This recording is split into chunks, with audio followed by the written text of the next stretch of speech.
So Concord is now out, and there have been a lot of questions as to how this game would do after some of the stats and concurrent player counts that it put up during its pre-release, where they did kind of that beta, which you needed to, on the PC specifically, you needed to buy the game to then get codes to give to friends, and it was a whole strange thing there, whereas on the PlayStation 5, if you just had a PlayStation Plus account, you could try it out. Well, now the game is officially released. It's at the price point of $40, and we can see exactly how it's doing here on launch day, and well, I'm not going to keep you guys too long for this one, so if you enjoyed this video, hit that like button and subscribe if you're new. Yeah, it's not going well for Concord right now. I will say this is on PC specifically, although we can only assume just based on what we've seen in terms of interest online, it's probably not doing great on the PlayStation 5. But remember, this is a simultaneous launch on PC and on PS5. And the thing with Concord is, I've mentioned this before, it's not like an egregiously bad game in the sense of its functionality. I mean, it just a vacuum of hero shooters, it works, and it actually works pretty well, I would say. But the problem is it's, well, 2024, and we have a number of hero shooters to pick from, and the majority of them are free to play. That's the biggest thing. Concord really hasn't set itself apart from any of these other hero shooters, and they're asking for $40, which, based on the content they're providing and the fact that they're not looking to have a wide array of microtransactions and paid battle passes and stuff, okay, I think that is a reasonable ask in that regard. But they have to understand that not everyone's going to just drop $40 on a game they're kind of unsure of in the hero shooter market when there's just so many other options. Like, well, okay, I'll just go play this other hero shooter. Even like Marvel's Rivals, that's picked up a lot of interest, and that's free to play, and it's coming out in December. So that, along with just Overwatch existing, has made this difficult. And it gets technically worse in a number of ways for Concord. One, it's coming out at a really bad time, and it was kind of hard to predict this, which, okay, so Black Myth Wukong has absolutely taken over online, and the fact now that we're seeing the sales numbers, which are quite significant, come out for Black Myth Wukong, and it launched 3 days before Concord. Technically, early access for Concord came out on the same day as Black Myth Wukong, but now it's officially released. Well, people aren't really looking at it, especially even on PlayStation 5, where it's kind of has this accidental timed exclusivity for Black Myth Wukong, with Xbox still apparently trying to figure out how to get the game working through technical difficulties.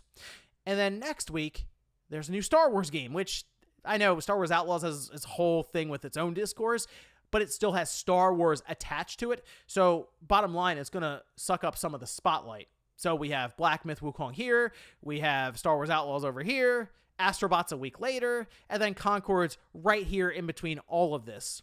It kind of feels like Titanfall 2, just not as interesting. Although I will say, people out there who are enjoying Concord, I do think that's good. At least there are some people having fun with it. But when I see a number like 657 right now, and that is the peak, like the 24-hour peak, 697 was the all-time peak 2 hours ago, that's not great, because this is a number right now at launch that you would expect to be much, much higher, with interest being, you'd assume, through the roof for a brand new game that's come out. We do have the weekend ahead of us, and there's a chance that those numbers could increase when people are off of work and at home with some time looking around maybe to play a game.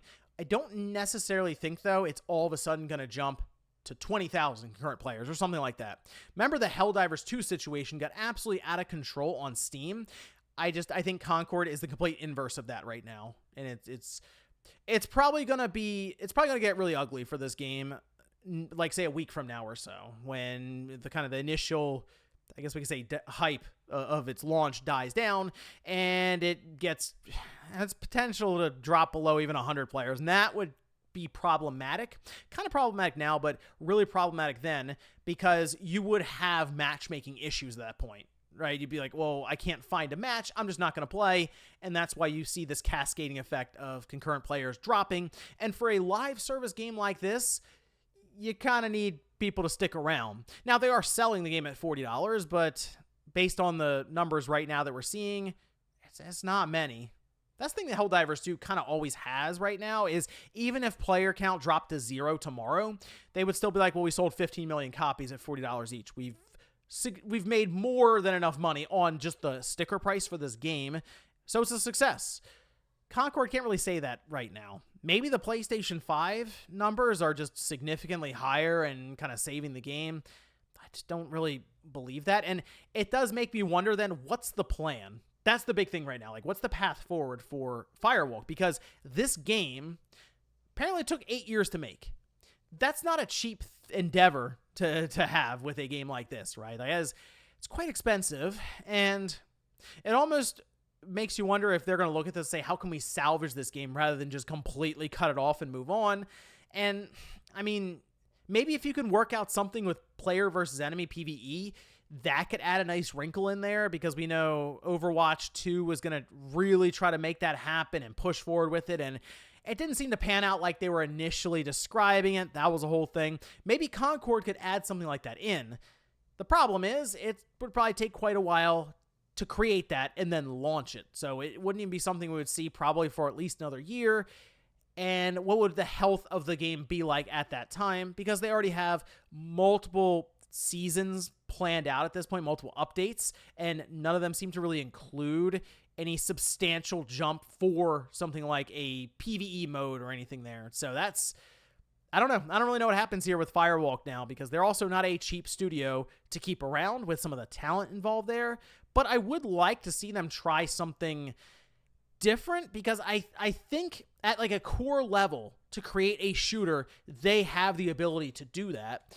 It's just unfortunate that back in 2016, a group of people decided it would be a good idea to start developing a new Overwatch game that I guess would come out in 2024, when everyone's kind of picked where they want to go with their hero shooter. Like, there's not really much room left in this sector anymore. You have to create something just brand new, and they just did not do that here with Concord. So it appears to me like this game will, maybe like Destruction All-Stars, it'll stick around with bots, and Sony will just kind of leave it in place with any updates. But if things don't pick up by the time, I think, April rolls around, which is their last update they have as a roadmap, that might be it. They might just kind of cut it off and say, it's a multiplayer game, we'll just leave it. If you want to play it, great, and then kind of move on. And hopefully that means that Firewall can move on to something else and not necessarily just get dissolved completely, because Sony bought Firewalk based on Concord, which has me questioning a lot when it comes to Sony and these live service games.